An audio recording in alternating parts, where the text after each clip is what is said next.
అమరావతి గురించి మాట్లాడి చాలా స్పష్టంగా వైసీపీ యొక్క ఎజెండాని ఇంకోసారి ఆయన కుండబద్దలు కొట్టి ఆయన ఓపెన్ చేశాడు. ఇక్కడ మీరు స్పష్టంగా మీరు గమనించాల్సిన అంశం ఏంటంటే అమరావతి కేవలం ప్రజల కోసం కాదు, అమరావతి రాజధాని ఉన్న ప్రజల కోసం కాదు, లేకపోతే ఆంధ్ర రాష్ట్ర ప్రజల కోసం కాదు అమరావతి రాజధాని నిర్మిస్తుంది, కేవలం వారి కుటుంబ సభ్యుల కోసం మాత్రమే ఆయన నిర్మిస్తున్నాడు అని చెప్పేసి ఆయన ఉర్దూలో ఇచ్చినటువంటి భాషణం. నేను ఇక్కడ చాలా స్పష్టంగా చెప్పాల్సిన అవసరం ఏంటంటే ఇదే అస్దీన్ ఓవైసీ గారు మళ్ళా మీరు మాట్లాడేటప్పుడు ఇప్పుడు ఈ రోజున మీరు ఓటు వేయవద్దు అంటున్నారు. మొన్న ఎలక్షన్స్ కి ముందు కూడాను క్లియర్ కట్ గా ఆయన ఇచ్చినటువంటి స్టేట్మెంట్ ఏంటంటే బెహతర్ హై అంటే YS Jaganmohan Reddy is far better than Nara Chandrababu Naidu గారు అని చెప్పేసి ఆయన క్లియర్ స్టేట్మెంట్ ఉంది.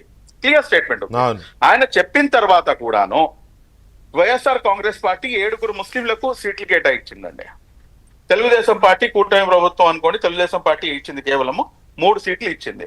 వైఎస్ఆర్ కాంగ్రెస్ పార్టీ ఇచ్చినటువంటి 7 చిత్తుగా ఓడిపోయారు. ఇక్కడ ఇచ్చినటువంటి 3 ఎమ్మెల్యే సీట్లు 3 గెలిచారు. ఇప్పుడు చెప్పండి, మీరు ఏదైతే ముస్లిం సమాజానికి పిలుపునిస్తున్నారో మొన్న జరిగినటువంటి ఎలక్షన్స్ లో క్లియర్ కట్ గా అమరావతి రాజధాని మేము ఇక్కడ ఆంధ్ర రాష్ట్రంలో ఉన్నటువంటి ముస్లిం మైనారిటీస్ యొక్క ఏదైతే థింకింగ్ ఉందో అది చాలా క్లియర్ గా ఎలా ఉంటుందంటే సార్, దేశం బాగుండాలి, దేశంలో ఉన్నటువంటి అన్ని రాష్ట్రాలు బాగుంటాయి, దేశం బాగుంటే రాష్ట్రం బాగుంటే కనుక, రాష్ట్రం సస్యశ్యామలంగా ఉంటే కనుక రాష్ట్రంలో ఉన్నటువంటి అన్ని వర్గాల ప్రజలు బాగుంటారు అని చెప్పేసి మా యొక్క సిద్ధాంతం. మేము నమ్మేటటువంటి మా ధర్మ ప్రకారంగా నమ్మేటటువంటి అంశం కూడాను అదే. కానీ ఈయన వీటన్నిటికి కూడాను విరుద్ధంగా కేవలం ఏంటంటే లెగిస్తే ముస్లిము కూర్చుంటే ముస్లిం అన్న ఒక కోణం తీసుకొని నేను ముస్లింల కోసమే నేను పుట్టాను లేదా ముస్లింలకి ఉద్ధారకుణ్ణి అని చెప్పేసి ఆయన చెప్పేటటువంటి పరిస్థితి. కానీ వాస్తవానికి ఏంటంటే మనం అందరం కోసం కూడాను మాట్లాడాలి. అమరావతి రాజధాని కేవలం ఒక వర్గం యొక్క ప్రజల రాజధానియా? అమరావతి రాజధాని కేవలం ఎస్సీల రాజధానియా లేకపోతే ఎస్టీల రాజధానియా? అమరావతి రాజధాని ఆంధ్ర రాష్ట్ర ప్రజల యొక్క 5 కోట్ల మంది ప్రజల రాజధాని. ఈ రోజున నిలువున మమ్మల్ని 10 సంవత్సరాల క్రితం మీకు రాజధాని లేదు పోడ్రా అని చెప్పేసి మమ్మల్ని తరిమేస్తే మేము ఇక్కడికి వచ్చిన తర్వాత ఈ రోజున మేము రాజధాని యొక్క కళలు 10 సంవత్సరాల నుంచి కంటూ వస్తున్నాం. మీరు మా మధ్యలో వచ్చినటువంటి మీ యొక్క మిత్రుని యొక్క పార్టీ 3 రాజధానులను చేసేసింది. ఇందాక జ్యోత్స్న గారు మాట్లాడుతూ మన అబ్దుల్ సలాం విషయంలో దాని తర్వాత మిస్బా అంశం లేవదీశారు. ఈయన ఎక్కడైతే నుంచొని మాట్లాడారో, ఎక్కడి నుంచి అయితే ప్రసంగం చేశారో, రేపు ఆగస్టు 20వ తారీఖు వస్తే దాదాపు 5 సంవత్సరాలు పూర్తవుతాయండి. ఆగస్టు 20 ఉదయం 9:20 2021వ సంవత్సరంలో సార్ కర్నూలు జిల్లా గోనెగంట్ల మండలం ఎర్రబాడు గ్రామం హాజిరా, దానికి నారా లోకేష్ గారు దాదాపు 140 వాహనాలు 2021 అంటే ఎవరిని కూడా అడుగు పెట్టనివ్వలేదు.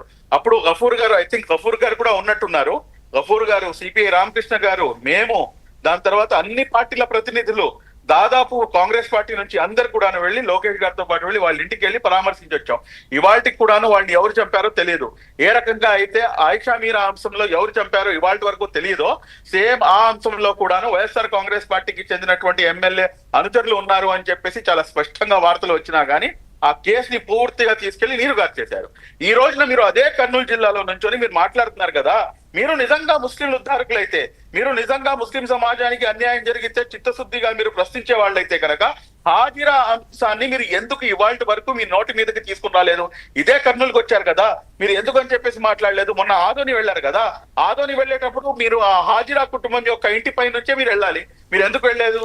ఈ కూటమి ప్రభుత్వం వచ్చిన తర్వాత వారి యొక్క ఆర్థిక పరిస్థితి అత్యంత దారుణంగా ఉంటే నారా చంద్రబాబు నాయుడు గారి దృష్టిలో ఈ హాజిరా కుటుంబం కోసం, దాని తర్వాత ఇబ్రాహీం గారు మీకు గుర్తుండే ఉండాలి సార్, మన నర్సరావుపేటలో పరిరక్షిస్తుంటే ఆయనకి పట్టపగలు చంపేశారు.